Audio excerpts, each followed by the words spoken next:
Hi hello ಸ್ನೇಹಿತರೆ. So KCT and neat ಸ್ಟೂಡೆಂಟ್ಗೆ ಮತ್ತೊಂದು very important again, ಯಾಕಂತಂದರೆ ಡೇಟ್ ಎಕ್ಸ್ಟೆಂಡೆಡ್ ಆಗಿದೆ. ಇಲ್ಲಿ ಕಾಣಿಸ್ತಿದೆ ನೋಡಿ, UGCET ಆ್ಯಂಡ್ UG NEET 2025 ಮೊದಲ ಸುತ್ತಿನ ಸೀಟು ಹಂಚಿಕೆ ನಂತರದ ಪ್ರಕ್ರಿಯೆ ಮತ್ತು ವೇಳಾಪಟ್ಟಿ. ಈಗಾಗಲೇ ಒಂದು ಶೆಡ್ಯೂಲ್ನ ಬಿಟ್ಟಿದ್ರು ನಮ್ಮ ಕೈ ಕಡೆಯಿಂದ. ಫಸ್ಟ್ ರೌಂಡ್ ಏನೇನೆಲ್ಲ ಮಾಡಬೇಕು ಸೀಟ್ ಸಿಕ್ಕೋರಂಥದ್ದು. ಸೊ ಹಂಗಾಗಿ ಸದ್ಯಕ್ಕೆ ನೋಡಿ 404 ಎರರ್ ಬರ್ತಾಯಿದೆ. ನಾನು ನಿಮ್ಗೆ ತೋರಿಸ್ತೀನಿ, ನನ್ನ ಹತ್ರ ಇದೆ. ಸೊ ಇಲ್ಲಿದೆ ನೋಡಿ, ಈ ಒಂದು ವೇಳಾಪಟ್ಟಿ ಅಗೇನ್ ಬಿಟ್ಟಿದ್ದಾರೆ. ಫಸ್ಟ್ ರೌಂಡ್ದು ರಿವೈಸ್ಡ್ ಮಾಡಿಬಿಟ್ಟು 15 ಇರ್ತಕ್ಕಂಥ ಸ್ವಲ್ಪ ರಿವೈಸ್ಡ್ ಮಾಡಿಬಿಟ್ಟಿದ್ದಾರೆ, ಸ್ವಲ್ಪ ಡೇಟ್ ಎಕ್ಸ್ಟೆಂಡೆಡ್ ಮಾಡಿದ್ದಾರೆ. ಸೊ ಯಾವ್ಯಾವ ಡೇಟ್ ಇದೆ ಕರೆಕ್ಟಾಗಿ ಕ್ಲಿಯರಾಗಿ ಕೇಳಿಸ್ಕೋರಿ. ಇದು ಇನ್ಮೇಲೆ ಫಾಲೋ ಮಾಡೋದು ನೀವು ಈ ಡೇಟ್ನ. ಸೊ ಲೈಕ್ ಎಕ್ಸಾಂಪಲ್ ಮೊದಲನೇ ಸುತ್ತೇನೆ ಎಲ್ಲನೂ ಕೂಡ ಸೇಮ್ ಆ್ಯಸ್ ಯೂಶುವಲು. ಇದು ಚಾಯ್ಸ್ ಎಂಟ್ರಿ ಯಾವಾಗ ಸ್ಟಾರ್ಟ್ ಆಗಿದೆ ಅಂತ ಕೊಟ್ಟಿದ್ದಾರೆ. ಇನ್ನು ಇಲ್ಲಿ ಚಾಯ್ಸ್ ಅನ್ನು ಆಯ್ಕೆ ಮಾಡಿದ ಅಭ್ಯರ್ಥಿಗಳು ಶುಲ್ಕ ಪಾವತಿ ಮಾಡೋದು, ನಂತರ ಕನ್ಫರ್ಮೇಷನ್ ಸ್ಲಿಪ್ ಡೌನ್ ಮಾಡ್ಕೊಳ್ಳೋದು, ಯಾವ್ಯಾವ ಸಮಯದ ಯಾವಾಗ ಸ್ಟಾರ್ಟ್ ಆಗುತ್ತೆ ಅಂತ ಕೊಟ್ಟಿದ್ದಾರೆ.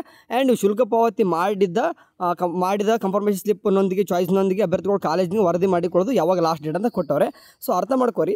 ಇಂಜಿನಿಯರ್ ಸ್ಟೂಡೆಂಟ್ಗೆ ಈಗಾಗಲೇ ಅಂದರೆ 2ನೇ ತಾರೀಕು ಕೊಟ್ಟಿದ್ರು, ಬಟ್ 3ನೇ ತಾರೀಕು ಸ್ಟಾರ್ಟ್ ಆಗಿತ್ತು. ಗೊತ್ತಿರುವಾಗ ನಿಮಗೆ 3ನೇ ತಾರೀಕು ಸ್ಟಾರ್ಟ್ ಆದರೂ ಕೂಡ ನಿಮಗೆ ಇನ್ನೂ ಕೂಡ ಇದುವರೆಗೂ ಕೂಡ ಚಾಯ್ಸ್ ಎಂಟ್ರಿ ಮಾಡಿಲ್ಲ ಅಂತಂದರೆ ಮಾಡ್ಬೋದು. ಓಕೆ, ಲಾಸ್ಟ್ ಡೇಟ್ ಯಾವಾಗಿದೆ ಬರ್ದಾರೆ ಅಂತ ಕೇಳ್ತಂದರೆ ಲಾಸ್ಟ್ ಡೇಟ್ ಬಂದುಬಿಟ್ಟು 14ನೇ ತಾರೀಕುವರೆಗೂ ಇದೆ. ಓಕೆ, 14ನೇ ತಾರೀಕು ಲಾಸ್ಟ್ ಡೇಟ್ ಅಲ್ಲಿವರೆಗೂ ಕೂಡ ಇರ್ತದೆ. ನೀವು ಅಲ್ಲಿವರೆಗೂ ಕೂಡ ವೇಟ್ ಮಾಡ್ಲಿಕ್ಕೆ ಹೋಗಬೇಡಿ. ಯಾರಿಗೆ ಇಂಜಿನಿಯರ್ ಸ್ಟೂಡೆಂಟ್ಗೆ ಅಲ್ಲಿವರೆಗೂ ಕೂಡ ಏನು ಮಾಡ್ಕೋರಿ, ಇವಾಗಲೇ ಯಾರೆಲ್ಲ ಚಾಯ್ಸ್ ಎಂಟ್ರಿ ಇನ್ನೂ ಕೂಡ ಮಾಡಿಲ್ಲ ಚಾಯ್ಸ್ ಎಂಟ್ರಿ ಮಾಡಿರಿ. ಓಕೆ, ಅದರಲ್ಲಿ ಚಾಯ್ಸ್ 1ನ ಕೊಟ್ಟವ್ರಿಗೆ ಹೇಳ್ತೀನಿ. ಚಾಯ್ಸ್ 1ನ ಕೊಟ್ಟರೆ ನಿಮಗೆ ಪೇಮೆಂಟ್ ಮಾಡಿರಿ. ಪೇಮೆಂಟ್ ಮಾಡಿಬಿಟ್ಟು ಕನ್ಫರ್ಮೇಷನ್ ಸ್ಲಿಪ್ನ ಡೌನ್ ಮಾಡ್ಕೋರಿ. ಅದಾದ ನಂತರ ಹೋಗ್ಬಿಟ್ಟು ಕಾಲೇಜ್ಗೆ admission before 14th. Okay, before 14th ಹೋಗ್ಬಿಟ್ಟು ಕಾಲೇಜ್ಗೆ ಅಡ್ಮಿಷನ್ ಆಗಬೇಕು. ಯಾರಿಗೆ ಇಂಜಿನಿಯರಿಂಗ್. ಅದಾದ ತಕ್ಷಣ ಕೃಷಿ ವಿಜ್ಞಾನ, veterinary, B pharma, D pharma, ಅಲ್ಫಾರ್ಮಡಿ ಇಷ್ಟು ಕೋರ್ಸಸ್ಸು ಕೂಡ 4ನೇ ತಾರೀಕು ನಿಮ್ಗೆ ಚಾಯ್ಸ್ ಎಂಟ್ರಿ ಸ್ಟಾರ್ಟ್ ಮಾಡಿದ್ದಾರೆ. ಇದುವರೆಗೂ ಕೂಡ ಇನ್ನೂ ಕೂಡ ಯಾರೆಲ್ಲ ಚಾಯ್ಸ್ ಎಂಟ್ರಿ ಮಾಡಿಲ್ಲ ಚಾಯ್ಸ್ ಎಂಟ್ರಿ ಮಾಡ್ಕೋರಿ. ನಿಮಗೂ ಕೂಡ ಸೇಮ್ ಡೇಟ್ ಬಂದುಬಿಟ್ಟು 14ನೇ ತಾರೀಕು ಲಾಸ್ಟ್ ಡೇಟ್ ಇರ್ತದೆ. ಸೊ ಅಂದರೆ ಚಾಯ್ಸ್ ಎಂಟ್ರಿ ಇನ್ನೂವರೆಗೂ ಕೂಡ ಮಾಡಿಲ್ಲ ಅಂದರೆ ಇವಾಗಲಾದರೂ ಮಾಡಿರಿ, ಚಾಯ್ಸ್ ಎಂಟ್ರಿ ಮಾಡಿರಿ. ಅದರಲ್ಲೂ ಚಾಯ್ಸ್ 1ನ ಕೊಟ್ಟರೆ ನೀವು ಸೇಮ್ ಪೇಮೆಂಟ್ ಮಾಡಿಬಿಟ್ಟು ಮತ್ತು ಕನ್ಫರ್ಮೇಷನ್ ಸ್ಲಿಪ್ ಡೌನ್ ಮಾಡಿಕೊಂಡು ಬಿಫೋರ್ 14th ಹೋಗ್ಬಿಟ್ಟು ಅಡ್ಮಿಷನ್ ಆಗಬೇಕು. ನೆಕ್ಸ್ಟ್ ಅದೇ ರೀತಿಯಾಗಿ ಯೋಗ ಮತ್ತು ನ್ಯಾಚುರೋಪತಿ, BPT, BPO ಮತ್ತು AHS ಮತ್ತು ಆರ್ಕಿಟೆಕ್ಚರ್ ಕೋರ್ಸರಿಗೆ 5ನೇ ತಾರೀಕು ಚಾಯ್ಸ್ ಎಂಟ್ರಿ ಸ್ಟಾರ್ಟ್ ಆಗಿದೆ. ಸೇಮ್ ಅವ್ರಿಗೂ ಕೂಡ ಇದುವರೆಗೂ ಕೂಡ ಯಾರು ಚಾಯ್ಸ್ ಎಂಟ್ರಿ ಮಾಡಿಲ್ಲ, ನೀವು ಕೂಡ ಚಾಯ್ಸ್ ಎಂಟ್ರಿ ಮಾಡಿರಿ. ಆ್ಯಂಡ್ ನೀವು ಕೂಡ ಪೇಮೆಂಟ್ ಮಾಡಿ ಚಾಯ್ಸ್ 1 ಅದರಲ್ಲಿ ಚಾಯ್ಸ್ 1ನ ಕೊಟ್ಟರೆ ಪೇಮೆಂಟ್ ಮಾಡಿಬಿಟ್ಟು ಕನ್ಫರ್ಮೇಷನ್ ಸ್ಲಿಪ್ ಡೌನ್ ಮಾಡ್ಕೊಂಡು ಬಿಫೋರ್ 14th ಹೋಗ್ಬಿಟ್ಟು ನೀವು ಕೂಡ ಅಡ್ಮಿಷನ್ ಆಗಬೇಕು. ಸೇಮ್ ಅದೇ ರೀತಿ ನೆಕ್ಸ್ಟ್ BS ನರ್ಸಿಂಗು ನಿನ್ನೆ ಸ್ಟಾರ್ಟ್ ಮಾಡ್ಕೊತಿದ್ದಾರೆ ಚಾಯ್ಸ್ ಎಂಟ್ರಿನ. ಸೊ ಹಂಗಾಗಿ ಇದುವರೆಗೂ ಕೂಡ ಇನ್ನೂ ಕೂಡ ನೀವು ಕೂಡ BS ನರ್ಸಿಂಗ್ ಸ್ಟೂಡೆಂಟ್ ಯಾರೆಲ್ಲ ಮಾಡಿಲ್ಲ ಚಾಯ್ಸ್ ಎಂಟ್ರಿ ಮಾಡಿರಿ. ಅದರಲ್ಲಿ ಚಾಯ್ಸ್ 1ನ ಕೊಟ್ಟರೆ ನೀವು ಕೂಡ ಪೇಮೆಂಟ್ ಮಾಡಿಬಿಟ್ಟು ಪೇಮೆಂಟ್ ಮಾಡಿದಾದ ತಕ್ಷಣ ಕನ್ಫರ್ಮೇಷನ್ ಸ್ಲಿಪ್ ಡೌನ್ ಮಾಡ್ಕೋರಿ. ಅದಾದ ತಕ್ಷಣ ಕಾಲೇಜ್ಗೆ ಹೋಗಿ ಅಡ್ಮಿಷನ್ ಬಿಫೋರ್ 14th ನೀವು ಕೂಡ ಹೋಗಬೇಕು.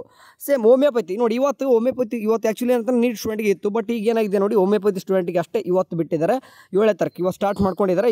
ಈಗ ಯಾರದ್ದು ಹೋಮಿಯೋಪತಿ ಯಾರದ್ದು ಸೀಟ್ ಅಲಾಟ್ಮೆಂಟ್ ಆಗಿದ್ರೆ ಹೋಗ್ಬಿಟ್ಟು ಚಾಯ್ಸ್ ಎಂಟ್ರಿ ಮಾಡಿರಿ. ಓಕೆ, ಅದರಲ್ಲಿ ಹೋಮಿಯೋಪತಿಲಿ ನಿಮಗೆ ಚಾಯ್ಸ್ 1ನ ಕೊಟ್ಟರು ನೀವು ಕೂಡ ಪೇಮೆಂಟ್ ಮಾಡಿಬಿಟ್ಟು ಕನ್ಫರ್ಮೇಷನ್ ಸ್ಲಿಪ್ ಡೌನ್ ಮಾಡ್ಕೊಂಡು ಸೇಮ್ ಡೇಟು 14ನೇ ತಾರೀಕಿಗೆ ಬಿಫೋರ್ 14ನೇ ತಾರೀಕು ಹೋಗಿಬಿಟ್ಟು ಅಡ್ಮಿಷನ್ ಆಗಬೇಕು.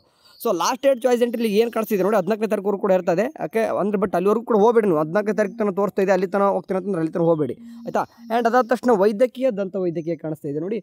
ವೈದ್ಯಕೀಯ ಮತ್ತು ದಂತವೈದ್ಯಕೀಯ ಅಂದರೆ ಮೆಡಿಕಲ್ ಮತ್ತು ಡೆಂಟಲ್ ಸ್ಟೂಡೆಂಟ್ಗೆ ನಿಮಗೂ ಕೂಡ ಸೇಮ್, ಬಟ್ ಡೇಟ್ ಎಕ್ಸ್ಟೆಂಡೆಡ್ ಮಾಡಿದ್ದಾರೆ. ಯಾಕಂದರೆ MCC ಕೌನ್ಸಿಲಿಂಗ್ ಮುಂದಕ್ಕೆ ಹಾಕೊಂಡಿರೋ ಕಾರಣ ನಿಮಗೂ ಕೂಡ ಡೇಟ್ ಎಕ್ಸ್ಟೆಂಡೆಡ್ ಆಗಿದೆ. ಮೀನ್ಸ್ ಇಲ್ಲಿ ಕಾಣಿಸ್ತಿದೆ ನೋಡಿ, ಮೆಡಿಕಲ್ ಮತ್ತು ಡೆಂಟಲ್ ಸ್ಟೂಡೆಂಟ್ಗೆ 9ನೇ ತಾರೀಕು choice entry start.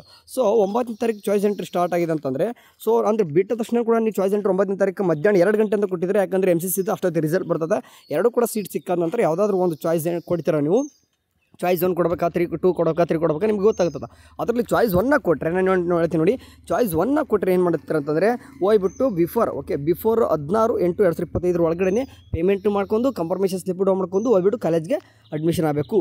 Okay, so ನೋಡಿ, ಇದು ಚಾಯ್ಸ್ 1ನ ಕೊಟ್ಟರೆ MBBS ಹೇಳ್ತೀನಿ. ನಿಮ್ಮದು MBBSವರೆಗೆ ಡೇಟ್ ಎಕ್ಸ್ಟೆಂಡ್ ಆಗಿದೆ, ಆಯಿತಾ. ಸೊ ಇದಿಷ್ಟು ಚಾಯ್ಸ್ ಎಂಟ್ರಿ ಬಗ್ಗೆ ರಿವೈಸ್ಡ್ ಆಗಿಬಿಟ್ಟಿದ್ದಾರೆ. ಒನ್ ಟೈಮ್ ನೋಡ್ಕೋರಿ. ಇದು ಫೈನಲ್. ಓಕೆ, ಇದನ್ನ ಫಾಲೋ ಮಾಡ್ಬೇಕು ನೀವು ಇನ್ಮೇಲೆ. ಸೊ ಪೇಮೆಂಟ್ ನಿಮಗೂ ಅಂದರೆ ಕೆಲವೊಂದಿಷ್ಟು ಹುಡುಗರು ಕೇಳ್ತಾರೆ, ಇವತ್ತೇ ಚಾಯ್ಸ್ ಎಂಟ್ರಿ ಮಾಡಿ ಇವತ್ತು ದುಡ್ಡು ಪೇ ಮಾಡ್ಬೋದಾ, ಅಥವಾ ಇವತ್ತು ಚಾಯ್ಸ್ ಎಂಟ್ರಿ ಮಾಡಿ ನಾಳೆ ಪೇ ಮಾಡ್ಬೋದಾ? ಹೌದು, ನೀವು ಯಾವಾಗಾದರೂ ಪೇಮೆಂಟ್ ನೀವು ಚಾಯ್ಸ್ ಎಂಟ್ರಿ ಮಾಡ್ಬೋದು. ನಿಮಗೆ ಈಗ ಸ್ಟಾರ್ಟ್ ಮಾಡ್ಕೊಂಬಿಟ್ಟವ್ರೆ. ಬಟ್ MBBSದವ್ರಿಗೆ ಅಷ್ಟೇ 9ನೇ ತಾರೀಕು, MBBS ಮತ್ತು ಡೆಂಟಲ್ ಅಷ್ಟೇ 9ನೇ ತಾರೀಕು. ರಿಮೈನಿಂಗ್ ಈಗ ಚಾಯ್ಸ್ ಎಂಟ್ರಿ ಸ್ಟಾರ್ಟ್ ಮಾಡ್ಕೊಂಡಿದ್ದಾರೆ. ಇವಾಗ ಚಾಯ್ಸ್ ಎಂಟ್ರಿ ಮಾಡಿರಿ. ನೀವು 1ನ ಕೊಟ್ಟರು ನೀವು ನಾಳೆ ಪೇಮೆಂಟ್ ಮಾಡ್ಬೋದು, ಅಥವಾ ನಾಡಿದಾದರೂ ಪೇಮೆಂಟ್ ಮಾಡ್ಬೋದು ನೀವು. ಓಕೆ, ಲಾಸ್ಟ್ ಡೇಟ್ ಬಿಫೋರ್ ಯಾವಾಗಿದೆ ಅಷ್ಟರ ಒಳಗಡೆ ಯಾವಾಗಾದರೂ ಪೇಮೆಂಟ್ ಮಾಡಿಬಿಟ್ಟು ಕಾಲೇಜ್ಗೆ ಹೋಗಿ ಅಡ್ಮಿಷನ್ ಆಗಿರಿ ಅಷ್ಟೇ. ಸರಿನಾ? ಸರಿ, ಇದಿಷ್ಟು ಕರೆಕ್ಟ್. ಇದನ್ನು ಫಾಲೋ ಮಾಡಿರಿ ಇನ್ಮೇಲೆ. ಸರಿ ಕಣ್ರು, ಏನಾದರೂ ಅಪ್ಡೇಟ್ ಬಂದರೆ ತಿಳಿಸಿ. ಅಲ್ಲೂರು ಚಾನಲ್ ನೋಡ್ತಾ ಟೇಕ್ ಕೇರ್, ಬಾಯ್.